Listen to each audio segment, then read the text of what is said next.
Alright, so I came to realize there's not many videos of these type of vehicles out there. So I'm gonna try to get a quick one going for you guys.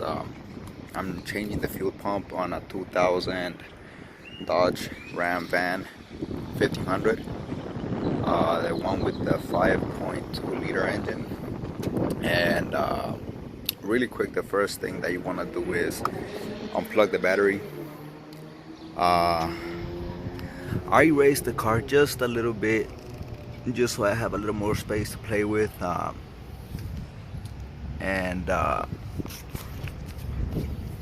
here, there's gonna be two, I guess, hinges holding the tank. It's gonna be that one, and there's another one right here. So just get those bolts off with the wrench, and we'll see how it goes from there. Next, what you want to do is behind where you put the gas, there's gonna be two hoses with those clamps right there. Loosen them and disconnect them. I didn't think that little part would be connected to the actual fuel tank, which it is. So you just don't want to pull the fuel tank down while that's connected, because then it's just gonna yank it down. After you get rid of those clamps, disconnect the hoses. This one right here, this other one right here, lower the gas tank. I used a jack just because I didn't know if I was gonna be able to put it back up. It's actually pretty heavy, despite me having almost no gas. But then after that, you'll be able to see the fuel pump on top, which is this. And then after that, all you gotta do is just disconnect those two, that electrical wire right there and this hose right here. Now, in order to take that old fuel pump, you're gonna have to use one of these long flatheads and the hammer. So in this part, what you want to do is put the flathead like right in that line, and then just start tapping the back of the flathead, and it's gonna start opening this right here.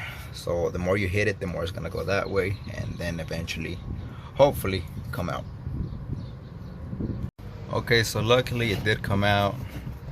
Then you just put this on the side. And then what I did notice is, I'm not sure if this is the correct procedure, but maybe just slightly put the flathead in there, and then slowly, yeah, that wasn't slow, just little by little, like, pull it out, and this should come out, and then it should just come out. It's gonna have gas, so be careful. I'm about to get OSHA involved. Alright, there it is. Oh, no. That's the old one. To be honest with you, I can't really tell what makes them faulty. I guess it's all electrical, but that's the new one. It's a lot cleaner. And some of the fuel pumps, I've noticed that when you actually go to the auto parts store, they want to sell you the little filter separate, but some of them come with it. Like this one, I ordered it through Amazon, so it came in ready to go. All I gotta do is put the little floater in there, so it's ready to go in. Alright, now putting the floater, it's pretty self-explanatory.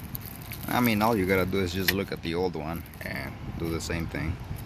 Alright, so something I noticed is, you can tell how in the new one, that little circuit part looks pretty clear and shiny, I guess. I was having trouble with my fuel gauge and my dash, and I guess is you can see that this is a little burned out. I guess, I mean, to be honest with you, I don't know how to explain that. My best guess is this going against each other for 20 years and that's the result. Now to put the floater, you can see that there's this little stick right here. There's another one up there. You want to push them both, and this one and this one and this little middle piece should be able to come out. Okay, so I lied. If this black little bracket is already in the fuel pump, when you get it, all I did was slide the little floater in there. It fit perfectly. So just make sure you push it down until it snaps, and then it's ready to go.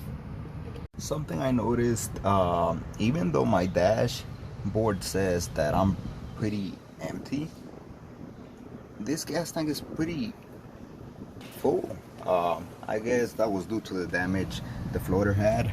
So this is gonna be pretty difficult to get back up. When putting it back in, you're gonna notice that the fuel line that we disconnected, it's missing the little part that this had here. So mine didn't come with one, so I'm just gonna carefully take this one off and put it in there. After you place the fuel pump in the tank, you want to make sure it goes all the way down. There's a rubber seal on the fuel pump, and you gotta make sure that goes all the way inside, that it's completely sealed. You don't want any leaks in something like this. I put the blue clip in this one now, and then after this, put this one on first. You don't want to connect things and then that's not gonna fit in there. So screw it back in there. And alright, the same way we took this off, it's gonna be the same way you're gonna want to put it back on. You screw it in there counterclockwise, then place the flathead and hammer it until it's completely tight, sealed. After that, you're just gonna want to connect the wire harness till it snaps, and that little fuel line that goes right, like right. Come on, right there you go. All right, and it's good to go. Then you just repeat the same steps but backwards. I don't think I gotta show you how to put up the fuel tank back up there. One thing I didn't mention when pulling this down is that whenever you take off this, the bolt that goes in here, it's gonna be attached to those hangers. I only took one off. I couldn't take that one off, but the hard part is approaching. Just put the fuel tank back up there. Make sure that hanger and the other one hug this. They go in these little spaces right here. Bolt it back on. Connect the hoses. Connect your battery.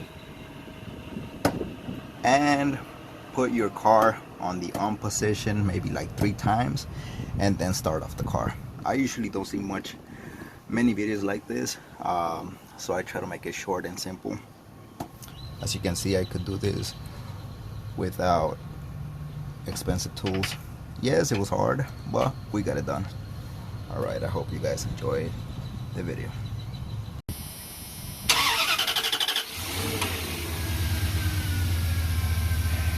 That's how you do it.